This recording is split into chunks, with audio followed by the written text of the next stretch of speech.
Hello everyone, this is प्रीति।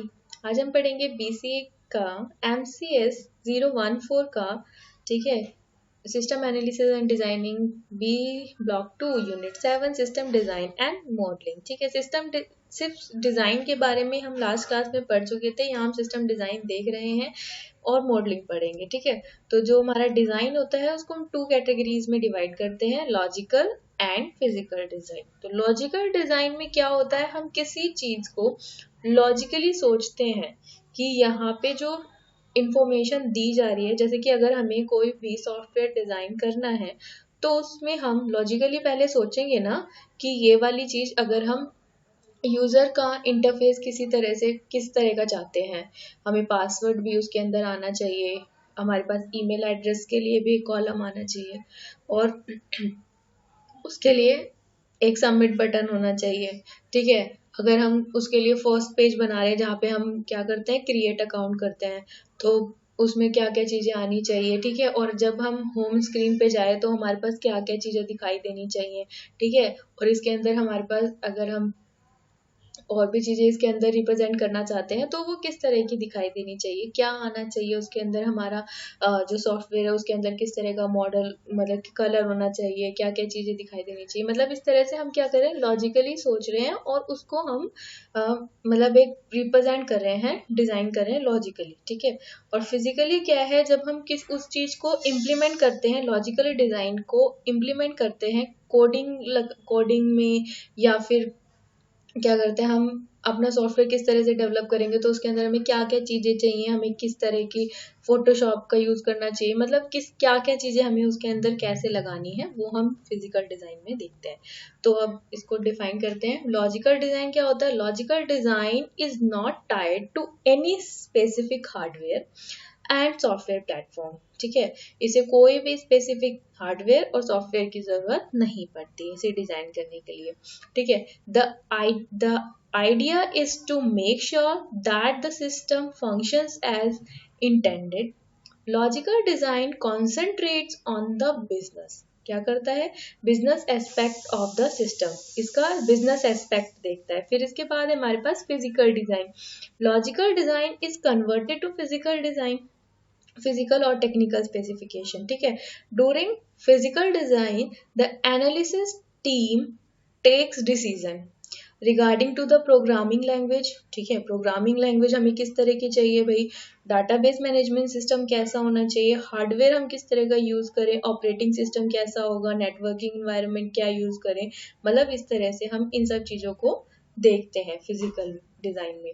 उसके बाद है at this stage any new hardware और software can also be purchase. ठीक है, इस स्टेज पे हम किसी हार्डवेयर या सॉफ्टवेयर को परचेज भी कर सकते हैं नया, अगर हमें लगता है कि हाँ हमें खरीद लेना चाहिए तो। The final output of design phase is the system specification in a form ready to be turn over to the programmers and other system builder for construction. ठीक है, मतलब कोडिंग वगैरह। इसके बाद है हमारे पास प्रोसेस मॉडलिंग। प्रोसेस मॉडलिंग में क्या होता है ये देखते हैं। Process modelling involves graphically representation. ठीक है, प्रोसेस मॉडलिंग क्या करता है, ग्राफिकली रिप्रेजेंट करता है फंक्शंस को और उसके प्रोसेस को। ठीक है, which capture manipulate store and distributed data between a system and its environment I and between component within a system.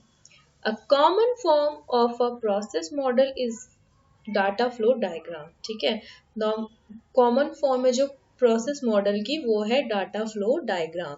It's represent the system overview. ये क्या करता है, सिस्टम का ओवरव्यू रिप्रेजेंट करता है कि हमारा सिस्टम किस तरह का होगा। ठीक है, तो इसके अंदर भी डाटा फ्लो डायग्राम, इसको भी हम 3 पार्ट्स में डिवाइड करते हैं। सबसे पहले हमारे पास है context diagram. In this diagram, a single process represent the whole system.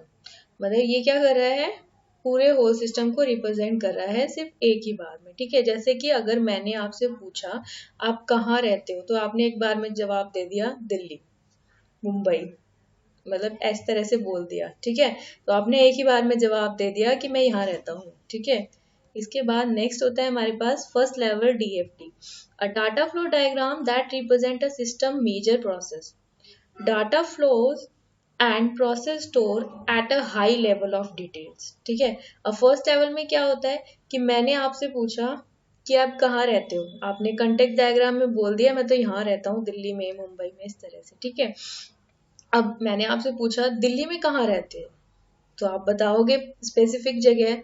Delhi में भी बहुत सारी जगह हैं जैसे कि नांगलोई और पीरागढ़ी, मतलब इस तरह से आप यहाँ पे कहाँ रहते हो। ठीक है, अब नेक्स्ट आता है हमारे पास functional decomposition diagram. In this diagram sub process of first level DFD are explain in detail. अब फिर दोबारा आपसे यही क्वेश्चन किया गया कि आप नांगलोई में कहाँ रहते हो, तो आप अपना हाउस नंबर बताओगे, गली नंबर बताओगे, मतलब आप अपना पिन नंबर बताओगे। तो इसमें क्या हो गया, हमने उसको और भी डिस्क्राइब कर दिया। अब आपके घर पे कोई आसानी से पहुंच सकता है। ठीक है, तो इसी तरह से हम डाटा फ्लो डायग्राम को रिप्रेजेंट करते हैं। ठीक है, और ये फंक्शन डिकम्पोजिशन डायग्राम में हम बहुत सारे, मतलब अब इसके अंदर कितने सारे पार्ट आ गए आपके पास, आपका हाउस नंबर आ गया, गली नंबर आ गया, आपका पिन आ गया, और भी कोई अगर आपके नियर बाय कोई एरिया है तो वो भी आप इसके अंदर बताओगे। तो ये बहुत लंबा प्रोसेस हो जाएगा, मतलब इसके अंदर आप बहुत सारी चीजें बता सकते हो। ठीक है, इसका कोई भी इसके लिमिटेशन नहीं लगी हुई कि आप 500 से ज्यादा नहीं बता सकते, आपकी मर्जी है जितना आप उसको एक्सपेंड कर सकते हो वो आप कर सकते हो। ठीक है, इसके बाद है जो हमारा कंपोनेंट है of a data flow diagram, वो है प्रोसेस। प्रोसेस के लिए हम ये सर्कल को रिप्रेजेंट करते हैं, डाटा फ्लोज के लिए हम इस एरो को रिप्रेजेंट करते हैं, एंटिटीज के लिए हम इस रेक्टेंगल को रिप्रेजेंट करते हैं, और डाटा स्टोर के लिए हम 2 लाइंस का इस्तेमाल करते हैं। ठीक है, अब यहाँ पे है मेरे पास, मैं इसको बताना चाहती हूँ, तो मैं एक एग्जांपल लेती हूँ। मेरे पास एक एंटिटी है, ठीक है, जो है स्टूडेंट। ठीक है, अब ये क्या करिए, स्टूडेंट जो है ये क्या हो रहा है, फ्लो हो रहा है, डाटा फ्लो को दिखा रहा है। ठीक है, इसके बाद ये जो स्टूडेंट है ये प्रोसेस कर रही है इंटरनेट पे कि इसे कोई इंफॉर्मेशन मिल जाए जो इसके पेपर की रिगार्डिंग हो, या कुछ भी जो अच्छी सी इंफॉर्मेशन जो इसने सर्च की है वो। ठीक है, अब इसका डाटा फ्लो हो रहा है, अब इसको इंफॉर्मेशन भी मिल गई। अब ये क्या करेगी, अगर कोई भी इंफॉर्मेशन होगा जो इसको अच्छा लगे तो वो क्या करेगी, स्टोर कर लेगी, है ना। तो ये हमारा DFD होता है, इसी तरह से ये आगे चलता है। ठीक है, तो इसके अंदर थोड़े क्वेश्चंस भी होते हैं, वो पेपर में आते हैं DFD के। इसके बाद है हमारे पास डाटा मॉडलिंग। डाटा मॉडलिंग क्या होता है, it is a technique for organisation. ठीक है, ये एक टेक्निक है organising and documenting a system data.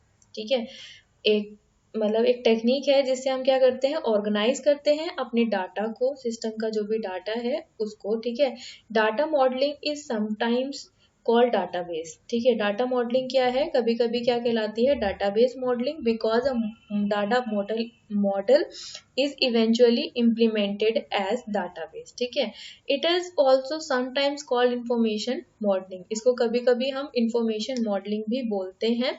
The tool for data modeling is entity relationship diagram। ठीक है, जो हमारा डाटा मॉडलिंग होता है उसके अंदर क्या यूज करते हैं हम, ER डायग्राम, जिसको हम बोलते हैं एंटिटी रिलेशनशिप डाटाग्राम। ठीक है, ये अब हम आगे देखते हैं। ER डायग्राम में हमारे पास क्या होता है, एंटिटीज होती हैं।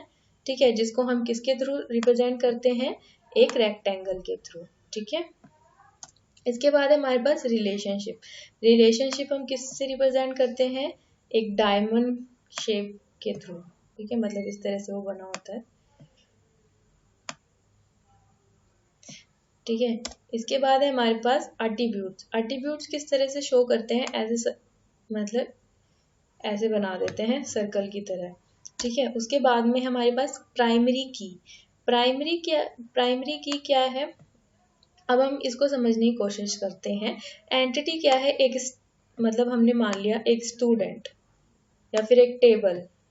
ठीक है, ये हमने मान लिया हमारी क्या है, एंटिटी है, ठीक है, रिलेशनशिप, ठीक है, रिलेशनशिप हो गया इसका, ठीक है, और ये हो गया इसके एट्रीब्यूट, ठीक है।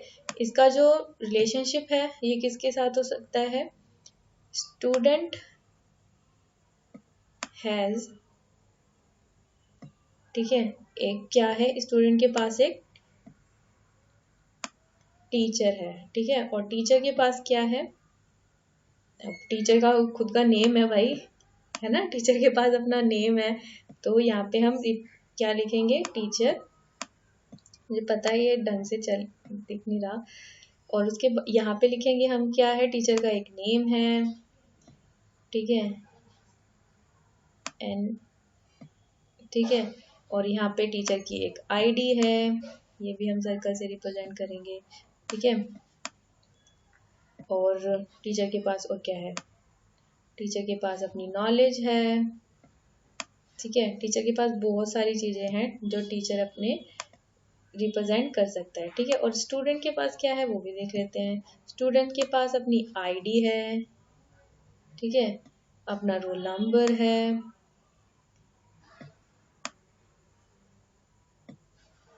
और अपना नेम है, ठीक है, अपना एड्रेस है, एड्रेस के अंदर भी बहुत सारी चीजें आती है, जैसे अभी मैं इस पूरे को अच्छे से एक्सप्लेन करूंगी, ठीक है, एड्रेस के अंदर हमारे पास आ गई house number, near by area, ठीक है, इस तरह से हमारे पास बहुत सारी चीजें आ गई। अब हम इसको समझने की कोशिश करते हैं। प्राइमरी की क्या है, प्राइमरी की का मतलब होता है कि कोई दूसरी चीज, मतलब इसके अंदर उस वो सबसे यूनिक है, ठीक है, उसकी आईडी में सबसे यूनिक है, जैसे टीचर की आईडी उसके लिए क्या हो गई, प्राइमरी की, क्योंकि दूसरी टीचर को उसकी आईडी नहीं मिलेगी। स्टूडेंट के लिए उसका रोल नंबर और उसकी आईडी क्या हो गई, उसकी प्राइमरी की, ठीक है। अब नेक्स्ट देखते हैं डिराइव की। ड्राइव की का मतलब क्या होता है, ड्राइव की को हम रिप्रेजेंट करते हैं इस तरह से, मतलब डॉट डॉट का साइन लगा के और वो सर्कल सा बना देते हैं,